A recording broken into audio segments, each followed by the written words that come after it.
Hello, everybody, and welcome to FourWheelTech for June 1st, 2025. The time machine is messing with my head.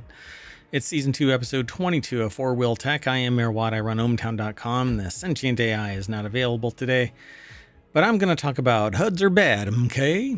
Chevy fidget vehicle, a Japanese sports car, the Citroen hydro-pneumatic suspension, first dots, now lines, new tires, get crazy.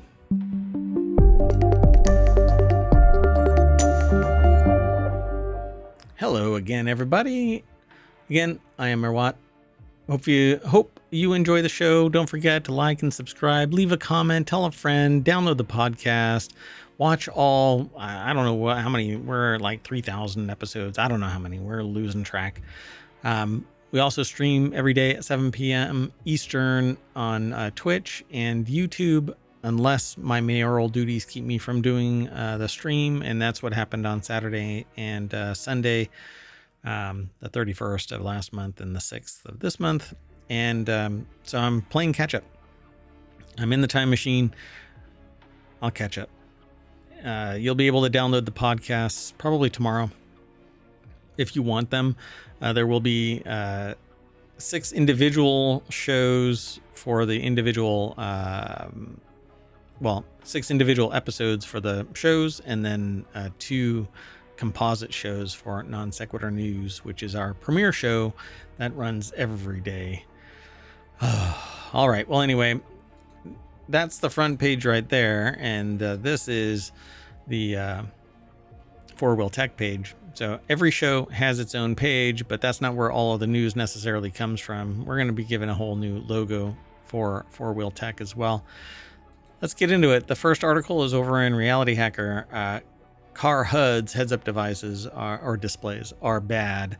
Jaguar Land Rover is testing tech to change that. With $5.3 million in funding and Meta's former AR boss on its team, All Focal Optics is looking to revolutionize the screens in car heads-up displays, and it's coming for smart glasses too. I could do that. The article is over at wired.com. Alistair Carlton put the article together. It says, I don't know if I'm going to be able to talk about it. Really depends. Whoa. No. We don't need to have a video about weapons playing while I'm talking about cars, for crying out loud. Anyway, the author is there to meet All Focal Optics, a startup that's patented a new type of nanophotonic lens that has the power to transform everything from virtual and augmented reality headsets to night vision goggles, binoculars, cameras, heads-up displays.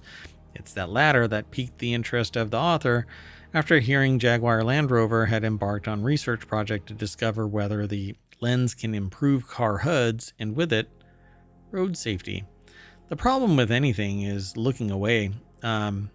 The idea here is, and this is what I tell people when I give talks, we are driven by our eyes. So if you look in a direction, you're going to drift in that direction. You try and become cognizant of your drift and you overcompensate and you end up going somewhere else.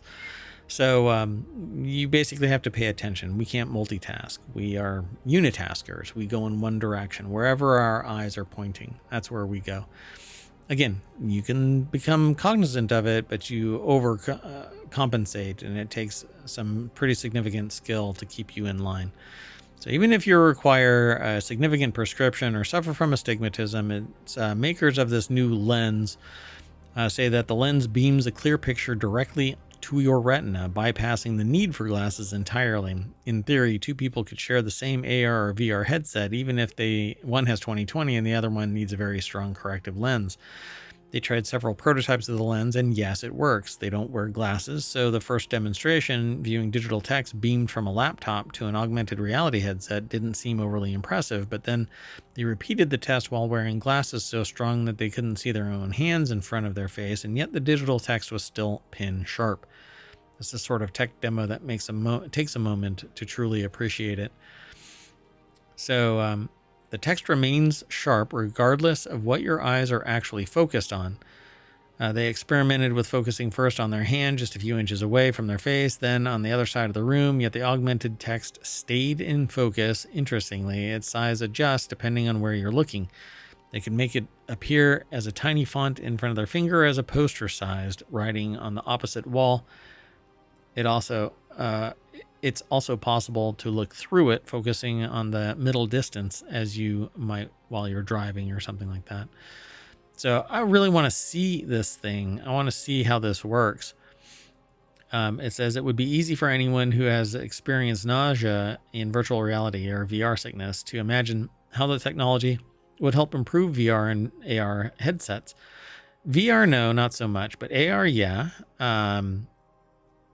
You don't get motion sickness or VR sickness in AR, though. In VR, it's because your eyes are telling you something different than your actual physical senses are.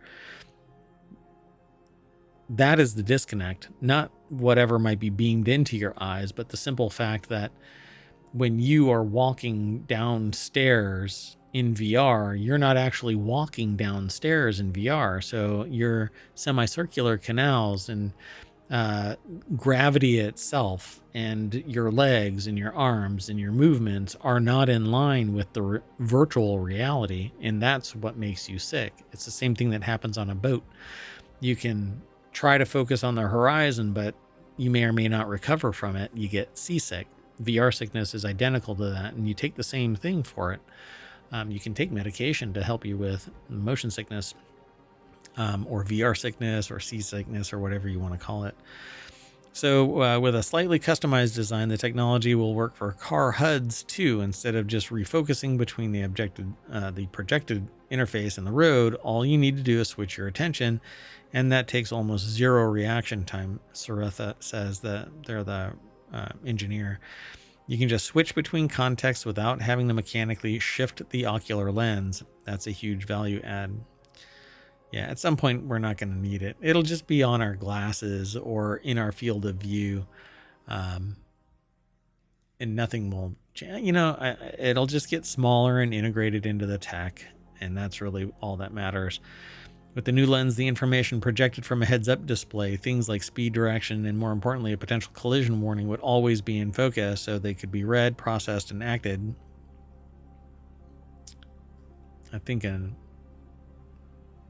It needs to be a composite of sound and audio indicators, and it needs to be able to react fast. People are slow. So they say All Focus Optics isn't the only company with a better HUD in its sights. Porsche's new electric Macan features a HUD system with augmented reality where virtual hazard signs attach themselves to whatever danger they are warning the driver about, such as the vehicle you're following is too close. Audi's latest HUD places pigmented arrows on the road to help with navigation, and BMW first spoke about the potential for augmented heads-up back in 2011.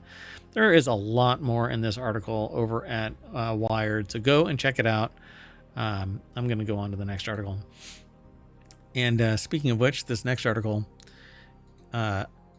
is over in FourWheelTech, and it says Chevy put a fidget device in the Traverse by accident. So they say, I'm sure Chevy's implementation of a fidget device in the 2025 Traverse wasn't on purpose, but it works nonetheless.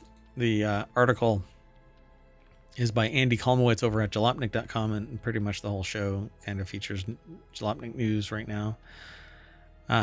So here's what we're working with. 2 small paddles on the back of the Traverse's steering wheel. Their real uses for controlling what gear you're in, which isn't exactly dissimilar to other vehicles with automatic transmissions. However, they're completely disengaged unless you hit the L button on the left spoke of the steering wheel. That little gear. That engages the paddles and lets you use them to gear limit your Traverse's 8-speed transmission. Its platform mates the Buick Enclave and GMC Acadia have similar setups, but who the hell cares about that? Basically, it's been turned into a fidget spinner. Their real unintended purpose is to be their fidget device. They put nearly 1,800 miles behind the wheel with these triplets, and have found themselves constantly clicking away at these tiny half paddles on the back of the steering wheel. it was happening so much that passengers in the car have asked what they're doing. Must have been some sort of subconscious action because they didn't even know that they were doing it. And that's pretty much what this whole article is about, that they've turned the little gear shifting paddles, which are referred to as paddle shifters, into a fidget spinner, turning the whole car into a fidget spinner. The next article is over in FourWheelTech as well. The best sports car Japan ever built is one that you've never heard of. If you've ever thought of a Lotus Elise was too soft and heavy, then you need to check out the incredible Tommy Kyra ZZ. Brad Brownell over at jalopnik.com put the article together. It says, YouTubers you should know. Perhaps the author relates to Dino Della Carbonare, or Carbonara, because he's living his dream as a big guy with a beard and glasses fully engulfed in the Japanese car scene, or perhaps they just find the videos intriguing because he's digging into some of the coolest car stuff on the archipelago nation right now. So on the Dino DC channel, you'll see everything from his own Nakai-san RWB called the Sunflower, and the latest from Liberty Walk to explorations of the Tokyo Auto Salon and drives in gorgeous vintage metal. So the best sports car Japan ever built is one that you've never heard of. Gran Turismo Real Life. What is it? So Dina's most recent video covers a topic that they could not be more excited to see up close and personal. Checking out the incredible Tommy Kyra ZZ, weighing just 1,400 pounds, powered by a 190 horsepower modified Nissan SR20 engine fitted with a quartet of Kian carburetors. There's a whole lot of good and not a whole lot of anything else when it comes to the original ZZ. Lightweight and revvy, as the defining character of the car, which is totally right up their alley. So, and then they switch over to a Porsche video, but what the heck? I'm gonna mute that. Obviously, I'm not logged into anything. So I guess this is the car right here. It kind of looks like a cross between a go-kart and a Ferrari. Maybe a Miata kind of a thing to it. You don't get much out of watching this other than beautiful landscape of Japan. So I'm just going to move on. The next article is over in FourWheelTech as well. Citroen's hydro-pneumatic suspension made rides smoother with a catch. Citroen built a signature suspension that provided a wonderfully smooth ride. Ultimately, though, there was a problem that it couldn't survive. The technology is hydro-pneumatic suspension, which discards traditional leaf springs and coil struts in favor of hydrodynamics, fluid dynamics. In brief, the system makes use of the fact that gas can be compressed, but a liquid can't. Each wheel connected to a liquid-filled piston. Each bump in the road would push the piston up into the gas-filled sphere. While the gas would compress, its pressure would increase as it did so, pushing the liquid back down again, and thus the wheel. That made for a legendarily smooth ride, vastly exceeding anything else on the market in terms of sheer comfort. But it was expensive, one of the business's least favorite things. The heart of the system is its spheres, which hold the liquid and the gas. The engine is used to pump in the liquid to the amount necessary to achieve the desired pressure. There's one sphere for each wheel, one to be a holding tank for the liquid, and in some cars, one to be a dedicated holding tank for the brakes. Why would you need one for the brakes? Well, in addition to being the suspension, this could also be used to operate the brakes as well as the clutch, gear change, and even steering. Tying it all together, though, because the liquid is being actively pumped in and out to keep the pressure from the compressed gas at the desired amount. The hydro-pneumatic system allowed for a wildly larger range of suspension firmness than any other system to date. But again, it was too expensive. Seems really complex. Citroen used in the early days a fluid that the whole system if water got into it. And by the 60s, however, an improved chemical mixture eliminated this issue. Still, because the liquid was being pumped in by the engine, that meant horsepower could otherwise be used for speed instead of being used by the suspension, a problem that coil springs doesn't have. Coil springs don't have. Coil springs don't have. But the biggest issue with the hydropneumatic was simply that it was expensive. Yeah. And if you can't overcome that, then it's dead in the water. And I also kind of hesitate about the frequency response of this system. It seems like it would be really heavy, and so it wouldn't be able to react to very bumpy roads, but maybe it could. That said, let's keep moving. The last article for today's FourWheelTech is, ever notice those colored lines on new tires? Well, we talked about the dots. What about these lines?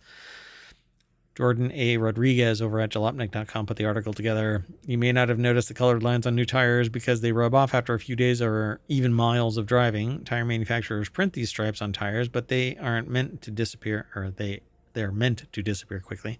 They're not meant for the consumer. It all comes down to a code used by the tire manufacturer to help the assembly line. Well, down the line. The stripes printed on the tire are part of a quality control system implemented by tire manufacturers, and their meaning varies depending on who's manufacturing the tires. Think of it as a barcode, and they can be used to denote the size of the tire, or its model, or even distribution. The colored lines are so important to avoid assembly errors and ensuring tire quality. These markings aid manufacturers. So here's the thing. The rubber used to form the tires comes from a slab of tread rubber manufactured to a specific width and thickness. Since thousands of... Why does that feel like it's moving? When I had it up here, it felt like this was actually moving a little bit. Anyway, that's why multiple stripes of various colors may appear around the tire circumference, and it's because thousands of flat tread slabs of rubber are made every day, and manufacturers need a system to make sure the kind of rubber is easy to identify. So chances are you'll never see them after you buy the tire. Dun, dun, dun, because you'll just rub them all out. Anyway, so I'm going to hit the ground running, and we are done with FourWheelTech. So hope to see you on the road. Bye, everybody.